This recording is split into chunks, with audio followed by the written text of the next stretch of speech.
Redmi note 13 এই মোবাইলটা দেখেন হালকা একটু চার্জিং দিয়ে পানি যাওয়ার কারণে দেখেন এই যে আলো আসতেছে না। তো এইগুলো মোবাইলের চার্জিং দিয়ে পানি ঢোকার পর আলো আসে না, কারণটা কি? ডিসপ্লের আলোটা কেনই বা চলে যাবে এই মোবাইলগুলোতে? তবে মোবাইলটা কিন্তু চালু আছে, আমার জানা মতো মোবাইলটা চালু আছে। এই মোবাইলটার লজিকে পানি ঢোকার কারণে মোবাইলটা বন্ধ হয়ে গেছে। আর এখানেও কিন্তু বিশেষ একটা কারণ আছে, আমি সেটা আপনাদেরকে বলতেছি। তো তার আগে কিছু কথা আমি আপনাদেরকে যেটা বলবো, দেখেন রেডমি নোট 13 মোবাইলের ব্যাকশিল গুলো খোলার আগে অবশ্যই আমরা যেগুলো মেশিন দিয়ে ওসিও করি সেগুলো মেশিনের দ্বারাই কিন্তু ব্যাকশিল গুলো হিট দিয়ে যদি নেন তাহলে এই ব্যাকশিল গুলো খুলতে আপনার অনেকটাই সহজ হবে। অনেকেই ভাবেন যে রেডমি নোট 13 মোবাইলের ব্যাকশিলটা মনে হয় কাচের, বাট এটা কাচের না, এটা কিন্তু সম্পূর্ণ প্লাস্টিকের। তো এই ধরনের প্লাস্টিকের মধ্যে অনেক সময় আপনার এক নাম্বার যে থিনারগুলো, অরিজিনাল থিনারগুলো ইউজ করার কারণে কিন্তু এই প্লাস্টিকগুলোর অনেক সময় আপনার দেখা যায় জমে যায় এবং আপনার কালারে কিন্তু অনেকটা ঘাটতি হয়। তার জন্য আমি বলবো রেডমি নোট 13 মোবাইলের ব্যাকসেলগুলো খোলার আগে অবশ্যই হিট দিয়ে খোলার চেষ্টা করবেন, যাতে আপনার কাজটা সুন্দর হয়, আপনার কাজের ফিনিশিংটা সুন্দর হয়। তো দেখেন এটা আমি কিন্তু হিটের মাধ্যমে খুলছি, যার কারণে দেখেন এই যে বডিতে কিন্তু তেমন একটা ঘাম নেই, কারণ ঘামগুলো কিন্তু অটোমেটিক আপনার গরমের কারণে ছেড়ে দিছে। আমার কিন্তু খুলতেও সহজ হয়েছে। আমি প্রত্যেকটা মোবাইল খোলার পর ভালো করে আপনার লাস্ট লেভেলের কাজটা আমি ফার্স্টে করে নিই। লাস্ট লেভেলের কাজ কোনটা? যেটা হচ্ছে আপনার বডিটা ক্লিন করে রাখা, বডিটা ক্লিন করে ফিটিং দেওয়া।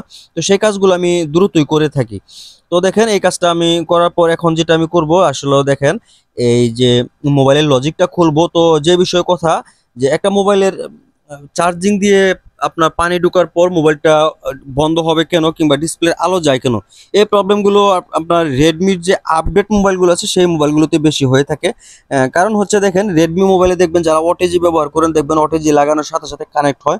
অন্য অন্য কিছু কিছু মোবাইল আছে, আমি এটা রেডমির বদনাম করতেছি না, এটা আসলে যেটা সিস্টেম সেটা নিয়ে আলোচনা করতেছি।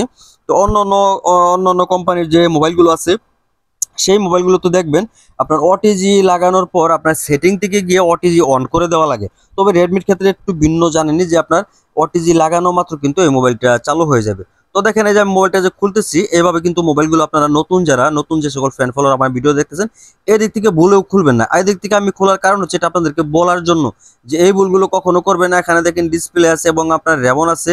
এদিকে চাপ যদি দেন, আপনার নতুন যদি হয়ে থাকেন, যদি আপনার চাপটা রেবনে গিয়ে পড়ে, সেই ক্ষেত্রে কিন্তু আপনার মোবাইলটা আপনার দেখা যাবে সার্ভিসিং এর বিল 200 টাকা 300 টাকা হতে পারে এটা নর্মালি। তো 300 টাকা বিলের জন্য আপনাকে এমন হতে পারে কিন্তু 3 4 5 হাজার টাকা জরিমানা আসতে পারে। তো অবশ্যই কিন্তু আপনারা ভালো করে দেখে স্পিকার সাইড থেকে, যে সাইডে রিঙ্গারটা আছে রিঙ্গারের সাইড থেকে আপনারা ওই টিনগুলো তোলার চেষ্টা করবেন। তো দেখেন এই পর্যায়ে আমি তুলতেছি। আর যে বিষয়ে কথা বলতেছিলাম, কথাটা হচ্ছে গিয়ে যে রেডমি মোবাইলের আপনার লজিকে পানি ঢোকার পর আসলে শর্ট হয় কেন, যেটা বললাম যে ওটিজি লাইনটা থাকার কারণে চার্জিং দিয়ে পানিটা যখন ঢুকে তখন কিন্তু আপনার প্লাস আর মাইনাসের যে বোল্ট, এই বোল্টটা কিন্তু আপনার পানির মধ্যে আপনার আর্থিং শুরু হয়, যেখানে আপনার যে পানিটা মাটিতে তৈরি হয়, আর এই মাটিটা শর্ট হয়ে যায়। আর এই শর্ট হওয়ার কারণেই মোবাইলটা দ্রুত কিন্তু আপনার পাওয়ারটা নষ্ট হয়ে যায়, মোবাইলে বড় ধরনের শর্ট আসতে পারে।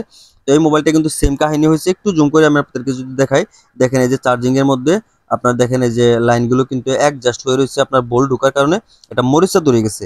আর এই মরিচাটা আপনাকে যেটা করতে হবে সেটা হলো কি, আপনি ভালো করে পরিষ্কার করতে হবে থিনারের সাহায্যে, ভালো করে এটাকে পরিষ্কার করে নেবেন। তো আমি দেখেন থিনার সাহায্যে ভালো করে এটাকে ওয়াশ করে নিব। এটাকে ভালো করে ওয়াশ করে নিতে হবে, এটা ব্রাশের সাহায্যে আপনার থিনারটা নিলাম, নেওয়ার পর এই যে বিশেষ করে চার্জিং এ দিয়ে পানিটা ঢুকছে। তো আমি চার্জিংটা ভালো করে আমি ক্লিন করে নিচ্ছি, দেখেন একদম সুন্দর করে পরিষ্কার করে নিব।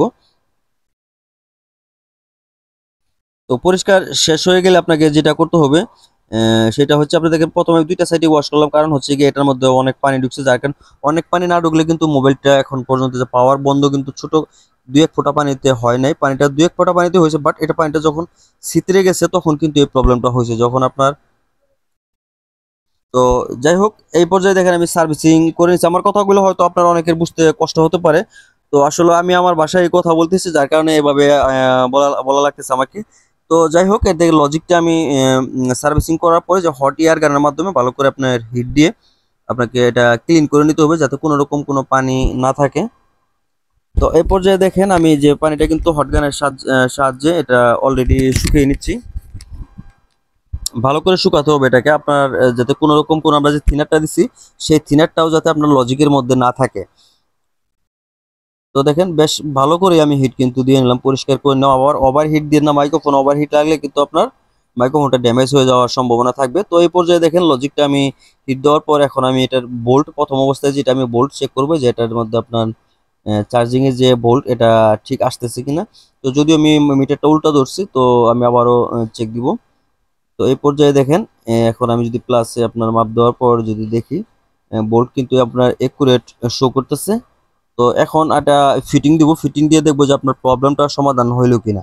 তো এই পর্যায়ে নতুন ফ্রেন্ডসদের উদ্দেশ্যে একটা কথাই বলবো, যারা আমার ভিডিওগুলো একদম নতুন দেখতেছেন, আমার ভিডিওগুলো যদি আপনার কাছে একটু ভালো লাগে তাহলে অবশ্যই অবশ্যই কিন্তু আমার ভিডিওগুলোর মধ্যে লাইক করবেন। আর যদি সাবস্ক্রাইব না করে থাকেন তাহলে অবশ্যই সাবস্ক্রাইব করবেন। নতুন নতুন ভালো ভালো ভিডিও পাওয়ার জন্য কিন্তু আপনাদের কমেন্টের অবশ্যই প্রয়োজন আছে, আপনারা ভিডিও অনুযায়ী একটা করে কমেন্ট করে যাবেন। তো দেখেন, যে কথা বলতে বলতে আমি কিন্তু কাজ অলরেডি শেষ করে ফেলছি। এখন আমি শুধু ফিটিং দিয়ে চেক দিব যে মোবাইলটা যে আপনার লজিক শর্টের কারণে পাওয়ারটা চলে গেছিল না অন্য কোনো প্রবলেম ছিল। তো প্রথম অবস্থায় আমি কিন্তু লজিকটাই সার্ভিসিং করছি, এখন ফিটিং দিচ্ছি। ফিটিং দিয়ে আপনাদেরকে আমি দেখাবো যে আসলে এটা কাজটা সম্পূর্ণ হইলো কিনা। তো এই পর্যায়ে লাগানো আমার শেষ, এখন আমি আবারও চার্জিংটা লাগাবো, লাগিয়ে চেক দিব যে এটা মোবাইলটা চালু হয় কিনা। শুধু পাওয়ারে চাপ দিলে হবে না, আপনার মোবাইলটা চার্জিং লাগাইলেও যদি মোবাইল চালু হয় তাহলে কিন্তু লোগো চলে আসবে। দেখতে পাচ্ছেন এই যে মোবাইলটা কিন্তু চালু হয়ে গেছে। তো আজকের ভিডিওটা এই পর্যন্ত, ভালো থাকবেন, আসসালামু আলাইকুম।